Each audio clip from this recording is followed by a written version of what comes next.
Ready start.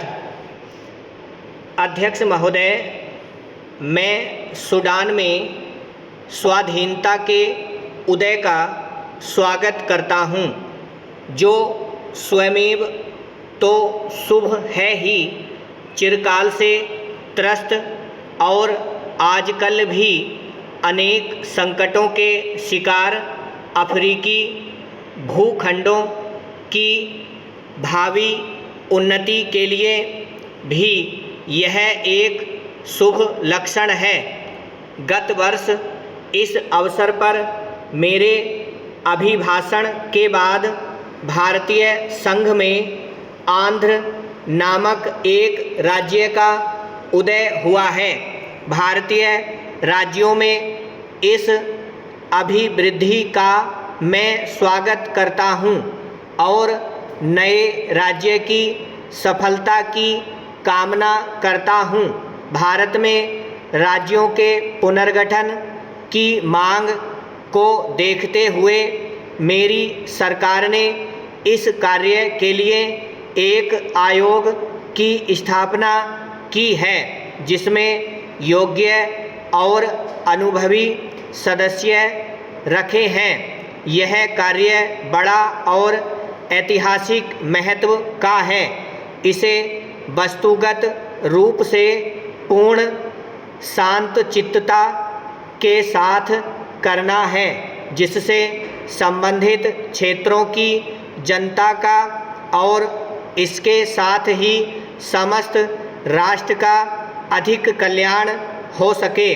मुझे पूर्ण विश्वास है कि इस आयोग के काम में सभी लोग सद्भावना और समझदारी के साथ सहयोग देंगे। हमारे संघ के 2 राज्यों में तिरुवितांकुर, कोचीन और पटियाला तथा पूर्वी पंजाब रियासती संघ में आजकल आम चुनाव हो रहे हैं। उपर्युक्त दूसरे राज्य में संविधान सुचारू रूप से नहीं चल सका और नए चुनाव होने तक प्रशासन का कार्यभार मुझे अपने अधीन लेना पड़ा। हमारी प्रथम पंचवर्षीय योजना की आधी अवधि समाप्त हो चुकी है। कुछ मामलों में प्रगति इतनी अच्छी नहीं हुई जितनी हम आशा करते थे, परंतु कुछ अन्य मामलों में महत्वपूर्ण प्रगति हुई है। सामुदायिक योजना कार्यों के कार्य में विशेष रूप से उन्नति हुई है और राष्ट्रीय विकास कार्य में भी, जिसका श्री गणेश अक्टूबर 1953 में हुआ था, संतोषजनक उन्नति हुई है।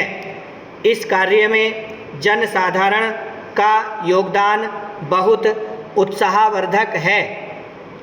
इस कार्य का यह पहलू बहुत ही आशाजनक है। यद्यपि औद्योगिक उत्पादन में और कई एक दूसरे क्षेत्रों में विशेष प्रगति हुई है, फिर भी व्यापक बेरोजगारी की समस्या मेरी सरकार के लिए चिंता का विषय है। लोगों को अधिक रोजगार दिलाने के उद्देश्य से योजना आयोग पहली पंचवर्षीय योजना पर पुनर्विचार कर रहा है। साधारण आर्थिक स्थिति में बराबर सुधार हुआ है। 1952-53 में अनाजों का उत्पादन उसके एक वर्ष पहले की अपेक्षा 5 लाख टन अधिक हुआ है और इस वर्ष की स्थिति भी अच्छी है। खाद्यान्न की स्थिति में सुधार बहुत संतोषजनक है और देश इस दिशा में आत्मनिर्भरता के लक्ष्य की ओर तेजी से आगे बढ़ रहा है। औद्योगिक उत्पादन में विशेषकर सूती कपड़े, कागज, रासायनिक पदार्थ, बाइसिकल, नमक और बहुत से इंजीनियरिंग संबंधी उद्योगों के क्षेत्र में उत्पादन काफ़ी ज़्यादा होता रहा है। औद्योगिक उत्पादन की सूचक संख्या बढ़कर 1953 में 1345 हो गई, जबकि 1952 में वह 129 थी। युद्ध के बाद से हमारे औद्योगिक उत्पादन का यह उच्चतम स्तर है। इस्पात उद्योग के विस्तार और इस्पात के एक नए कारखाने की स्थापना के संबंध में इस समय अंतिम कार्यवाही हो रही है। पटसन और चाय उद्योग अब अच्छी स्थिति में हैं। ब्रह्म